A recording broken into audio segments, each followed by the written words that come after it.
Jadi sebagai kader tidak boleh memaklumi, tidak boleh membenarkan dan tidak boleh membenarkan sesuatu yang salah yang dilakukan oleh senior. Catat itu. Catat itu. Kalau bisa lawan, kalau tidak bisa beri masukan, kalau tidak bisa lagi pakai orang lain.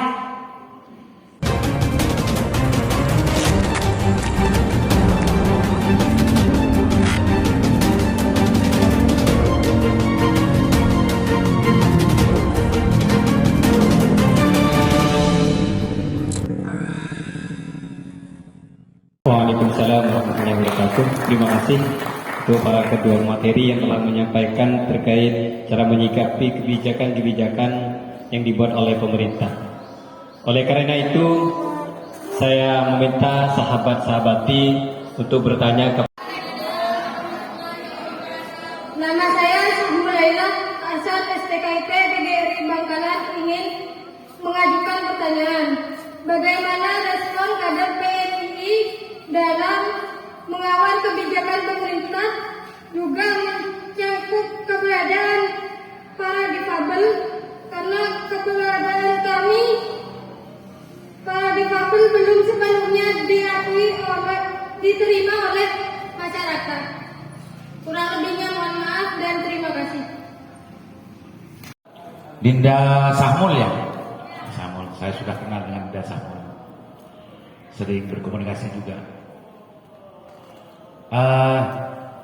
Sebagai institusi, khususnya di teman-teman aktivis mahasiswa, khususnya ya, yang aktivis, apalagi teman-teman Cakraningrat, pertama yang harus dilakukan dari aktivis sendiri adalah bagaimana menerima dengan sepenuhnya. Apalagi teman-teman STKIP ya, Sahmul ini kan teman STKIP gitu. Ya, pertama kali yang harus dilakukan adalah uswah menurut saya. Jangan sampai menomorduakan orang seperti Dinda Sahmul dari teman-temannya sendiri. Dulu, karena itu juga akan jadi beban kalau tidak mempunyai mental yang kuat seperti Dinda Sahmul. Banyak orang yang mempunyai keterbatasan seperti Dinda tidak mau untuk beraktivitas dan berkembang. Satu. Yang kedua,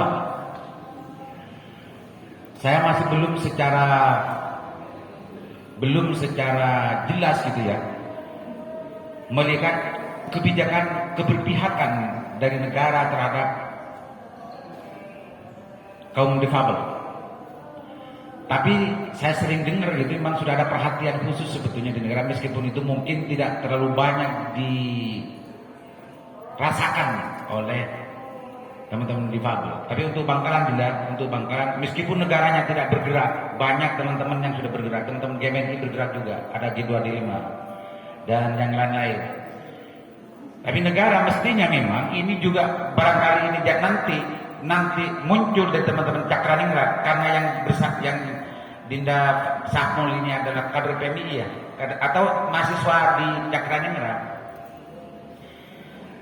Tidak salah dan fardu ain hukumnya menurut saya. Cakraningrat lewat komisariat, lewat cabangnya, apalagi sekarang kader STKIP itu menjadi salah satu staf khusus yang punya kebijakan di Bangkalan. Selanjutnya harus ada gitu ya, alokasi anggaran untuk difabel. Urusan apa bentuknya dan lain-lainnya itu biasanya ada di Dinsos, ada di Dinsos. Tapi yang secara jelas, secara pasti tentang masalah program pengembangan difabel, saya belum pernah dengar. Belum ada ya. Jangan-jangan tidak Pak Sahmul yang belum dengar, ada tapi nggak dengar, jangan-jangan begitu. Tapi ini penting, barangkali ini nanti juga bisa diusulkan ya, harus ada alokasi khusus. Pertama, menginventarisasi, mencatat berapa sebetulnya di Bangkalan ini yang mempunyai keterbatasan sebanyak Dinda Sahmul. Yang kedua, rumuskan sebuah program yang memang bisa membantu mereka, tidak hanya bantuan, tapi bagaimana membina dan lain sebagainya. Dan itu khusus dan menjadi sebuah program tersendiri. Entah apa nanti namanya. Biasanya kalau urusan istilah nama program itu ada tersendiri, diatur di Permendagri. Tapi nanti ini betul-betul peruntukkan kepada difabel. Nah, yang lain tidak boleh untuk mengakses itu. Mudah-mudahan gitu Dinda ya. Doakan saya jadi negara nanti Dinda. Dan insya Allah itu akan ada ruang dan ada kebijakan tersendiri gitu. Ada kebijakan tersendiri karena diakui atau tidak mereka adalah masyarakat, mereka adalah warga negara yang sama yang harus mendapatkan kebijakan yang sama juga. Gitu, Dinda Samul ya jawaban dari saya, dan itu harus dikawal oleh teman-teman aktivis. Gitu. Harus dikawal. Pengawal, kalau dalam perspektifnya kita hakim, pengawal itu kan dari tahap perencanaan, realisasi sampai ke evaluasi. Gitu. Mengawal dari kudu dari belakang. Ini bisa saja ini muncul pengawalan ini dari teman-teman STKIP, bisa lewat cabangnya, bisa ke Dinda Bayi Juri, ini agar betul-betul bukan hanya diperhatikan ya. Secara kebijakan itu betul-betul muncul dalam sebuah program yang jelas tentang masalah kebutuhan terhadap difabel. Apa nanti yang mau dibina, apa nanti yang dibantu dan lain sebagainya itu nanti biar menjadi kajian khusus dari Dinsos. Kita tidak mempunyai kemampuan itu semua. Biar itu asalkan ada kebijakan yang berpihak terhadap difabel, yang merinci tentang masalah anggaran untuk apa-apa dan gimananya disesuaikan dengan kebutuhan difabel, insya Allah itu akan komplit analisnya di Dinsos itu. Yang penting ada kebijakan difabel sekian dan macamnya. Gitu Dinda Samul ya. Oke, terima kasih. Ada cukup. Perkenalkan, nama saya Komardin dari Rayon Sunan Cendana. Saya ingin bertanya kepada Senior Aliman karena tadi sedikit banyak menyinggung terkait PKD, juga terkait pemerintahan, analisis dan penyimpulan. Jadi seperti ini, Senior. Ketika kita menemukan sebuah problem di pemerintahan, terus kita mulai menganalisis, mulai mengkaji, terus menyimpulkan. Namun ketika kita ingin melaksanakan responsif, ternyata di dalam problem tersebut ada salah satu senior kita. Jadi ketika kita ingin melaksanakan responsif, sudahlah di sana ada senior kita lah. Jadi apa yang telah kita laksanakan seperti kajian, analisis itu tiba-tiba langsung tiba-tiba kita analisisnya itu langsung mata sekalian bekalah ini. Jadi bagaimana cara untuk agar hal-hal seperti itu tidak terjadi? Karena DPD atau tidak, saya sering mengikuti kajian-kajian yang ada di cabang. Kalau ingin demo itu pernah suatu ketika di dinas pendidikan. Ketika kita ingin demo, di sana ada ini. Untungnya cuma ada senior ingapanter ini yang berani untuk meneraskan bahasanya itu. Sudahlah, meskipun ada senior, kita tetap lanjut seperti itu. Jadi bagaimana hal seperti itu? Karena dari saya pribadi untuk menyikapi hal tersebut di rayon, karena saya sendiri untuk saat ini jadi ketua rayon di Sunan Cendana di STKP juga. Jangan takut untuk teman-teman alumni PKD, jangan takut untuk menganalisis sekaligus mengkritisi pengurusan rayon. Karena hal itu agar teman-teman meskipun ada seniornya ataupun pengurusnya itu tidak terintervensi dari sekarang seperti itu. Terima kasih. Ke Alam Hakim terlebih dahulu terkait merespon kebijakan, tapi di dalam pemerintahan ada senior. Silakan. Pertanyaannya, kalau disederhanakan bagaimana ketika ada ini senior intervensi kepada kita, bagaimana, apakah itu atau tidak, kan begitu? Kalau disederhanakan, kalau saya membagikan begini, kalau masih tahap S1 sebetulnya siapapun ini ya, makanya siapapun kalau selama itu benar, maka siapapun itu harus dilawan. Kalau saya sendiri selama S1, apalagi semester 5, 6, 7, cuma dengan etika. Kalian tidak setuju, makanya begini, ketika tidak sepakat, katakan di mana letak ketidaksepakatan. Ya, kalau saya ingat daunnya Ki Muzammil itu, kalau Ki Muzammil kalau sampai kenal baru almarhum beliau, bahkan beliau itu disebut begini sama kiai besar itu, kiai ini jangan ikut-ikut kritik yang di nasional lah, ikut yang kiai ngajar-ngaji aja katanya. Artinya begini, pesan beliau memang tidak ada perjuangan tanpa pengorbanan. Apalagi masih tingkat S1. Kalau sudah tahap kayak kita, maka idealisme harus beradaptasi. Kalau S1 aja semester 5 sudah takut sedikit, apalagi melewati fase yang lebih tinggi lagi. Misalnya tadi disebutkan misalnya karena ada imam faktor, luar biasa imam faktor ini. Memang beliau di Bangkalan ini terkenal dengan sebutan sang orator katanya. Apalagi di orang ikut cabang. Nah, kalau ditanya ke saya misalnya, pasti apapun itu ada intervensi kayak gitu. Cuma pertanyaannya adalah seberapa teguh kita untuk melakukan itu.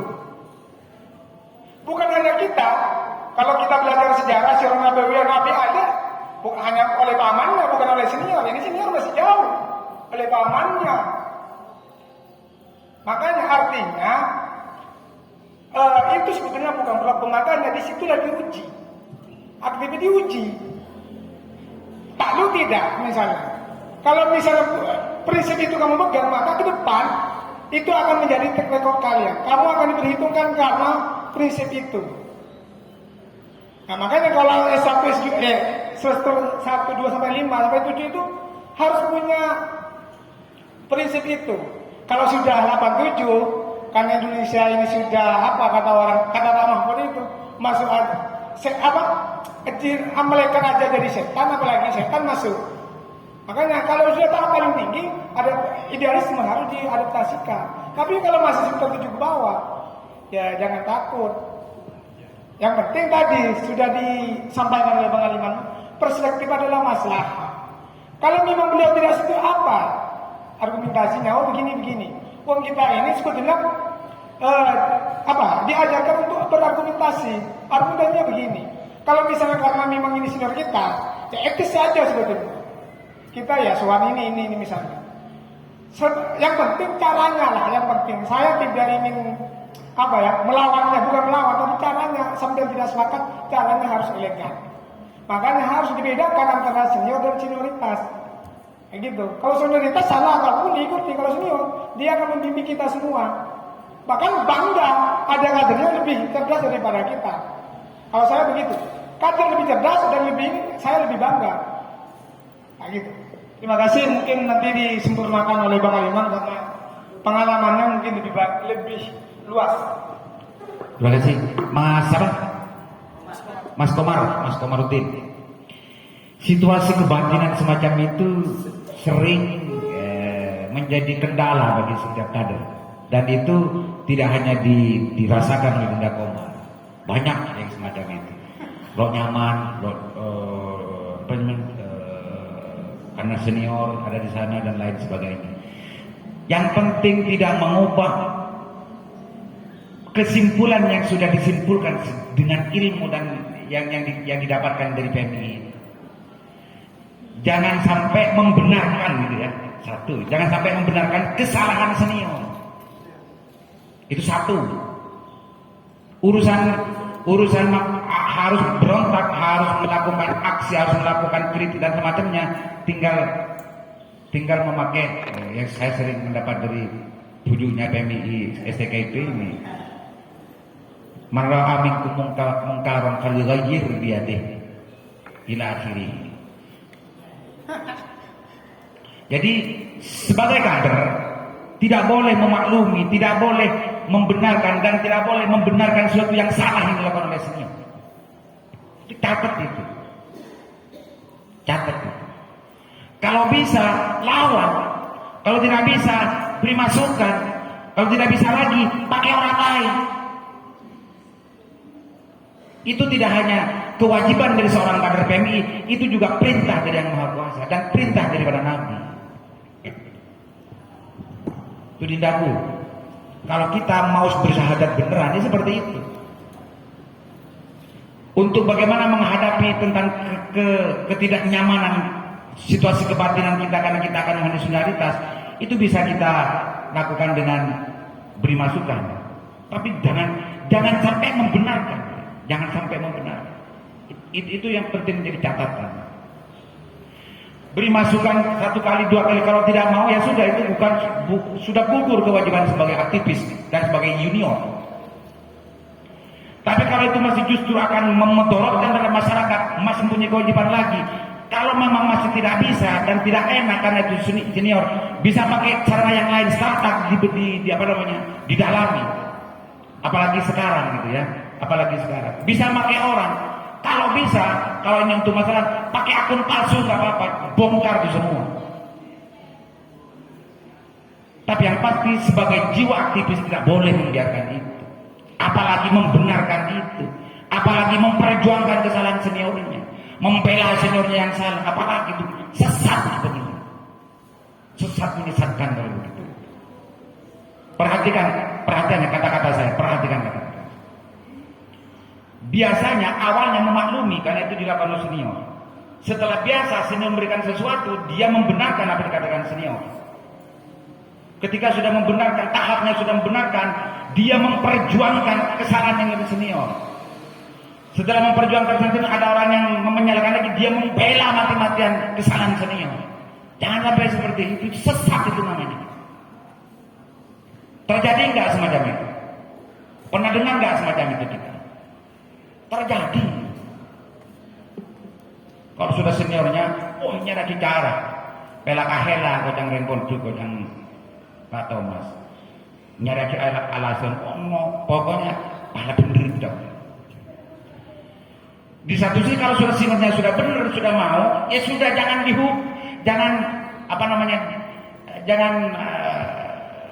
diterus-teruskan. Yang penting bagaimana berubah dan sesuai dengan apa yang kita mau, ya sudah selesai. Jangan sampai mempunyai pikiran untuk menghukum orang, jangan.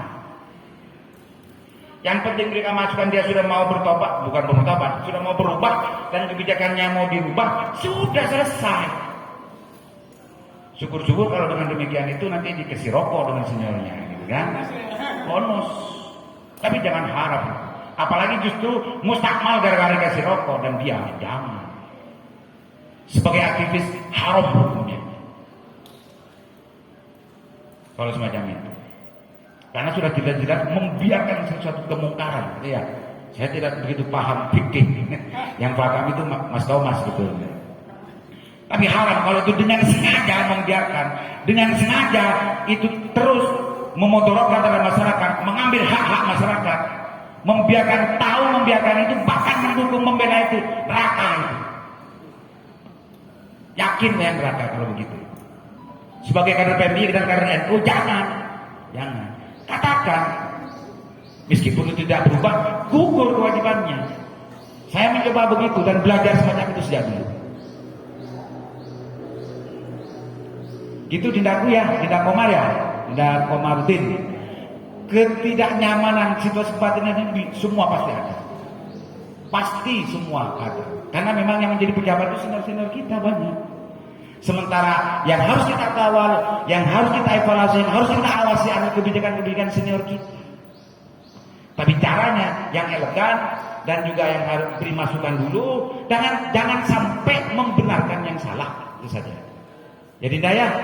Jadi selesai urusan keaktivisannya dan insya Allah masih tetap dicatat sebagai aktivis kalau begitu.